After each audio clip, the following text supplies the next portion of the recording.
Hey there guys, right now we're starting here at Roan Mountain State Park and we're going to be heading up to the Pishka-Cherokee National Forest. We'll be hiking a small part of the Appalachian Trail. Now I'm joined right now with Meg Guy. She is the park manager here at Roan Mountain State Park. Meg, there are a lot of things to see here, but we're going to be hiking up to one specific park. Where are we going to be hiking up to and why?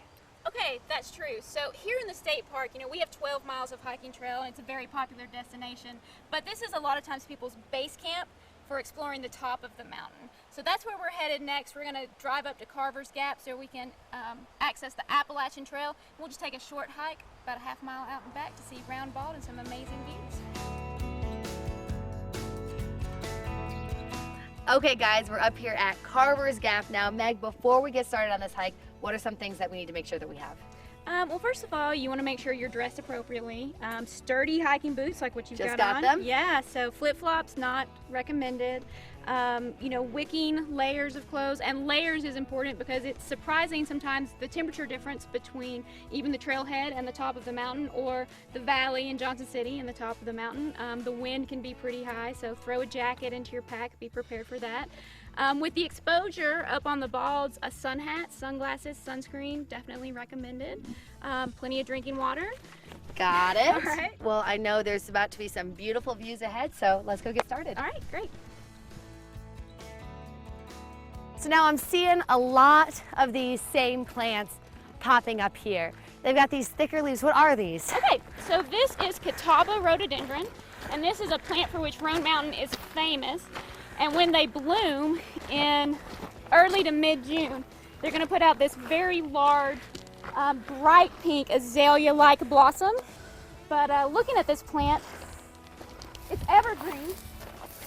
So it's got like this thick, waxy leaf, and it'll keep that leaf on all year long. And then Even in the snow? Oh yeah, and what happens is in the winter, the leaves will curl really, really tightly to preserve water, to keep it from freezing, because it'll like shunt the water down into the roots, and that protects it during the winter. And it's toxic for humans to eat, but deer will actually eat it when there's nothing else out there. So the fact that it's evergreen is important for deer.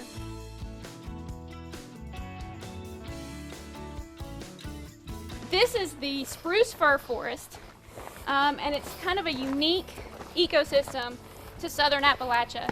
And the dominant tree species here are red spruce and Fraser fir. And they are like species of trees that you would normally find in more like boreal forest, northern forest, Canadian forest. And they're just here in these small pockets of higher elevation. Like what we were talking about at the trailhead, we've come the equivalent of 1,000 miles, like driving from Tennessee to Canada, by coming up this high in elevation. Now we're talking about the blazes, as you said, and I see one coming up right here. So is there anything that people need to keep an eye out for when you're looking and you're trying to follow these blazes? Yeah, well, this is the traditional blaze of the Appalachian Trail, so that white square. That's what you're going to see the entire length of the trail from Georgia to Maine. You may see areas where that blaze is doubled up, and there's one here, and that's going to indicate a sharp turn that you need to be aware of. So, if you were coming up on a turn and it looked like the trail might keep going that way, but it's actually going that way, you need to watch those blazes. On the AT, blue blazes signify like a spur trail to a water source, or to an authorized campsite or a shelter. And I've never been here to Roan Mountain before, so it's my first time seeing this view. Wow, holy cow. Oh my gosh. It's awesome.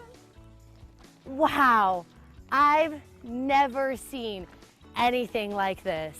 I'm telling you, you just want to break into song like Julie Andrews now.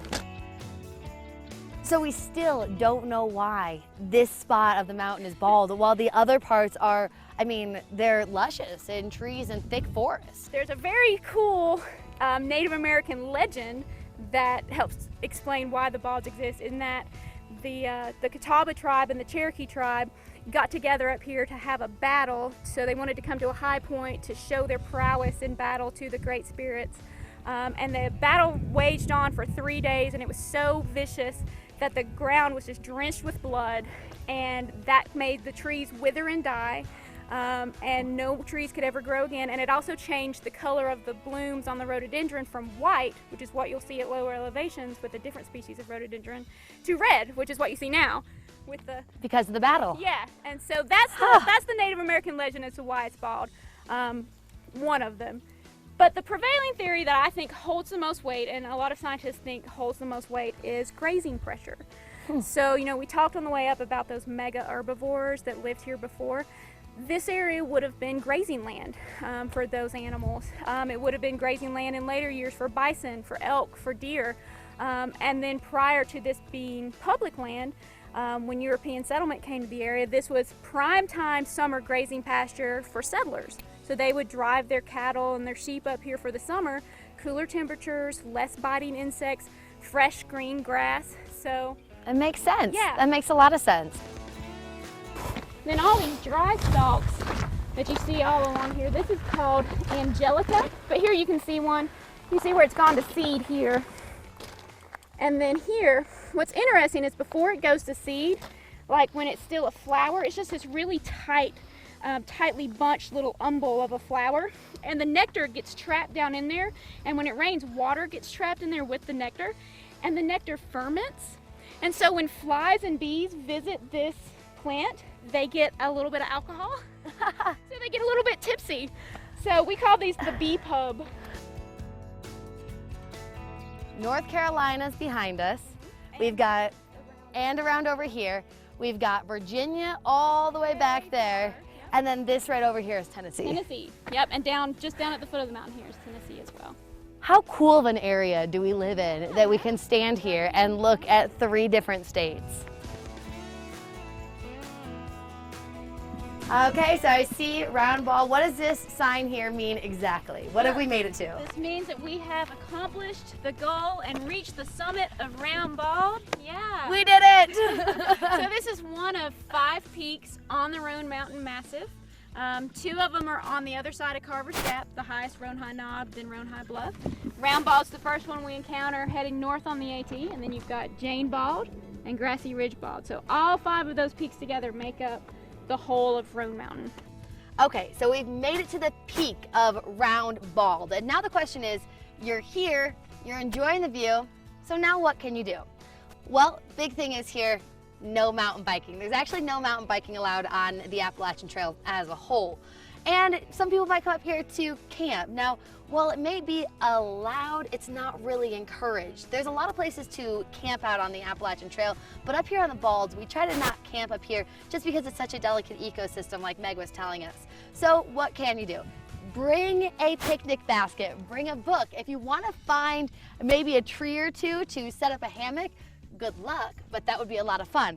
I want to bring a book, sit out here, enjoy it, what I think would really be the best option up here. Because again, guys, it's only about a ½ mile hike. So it's really not that long to carry a big backpack full of stuff. So if you want to bring a picnic basket, a blanket, I mean, look at this view. Can you imagine eating lunch right here?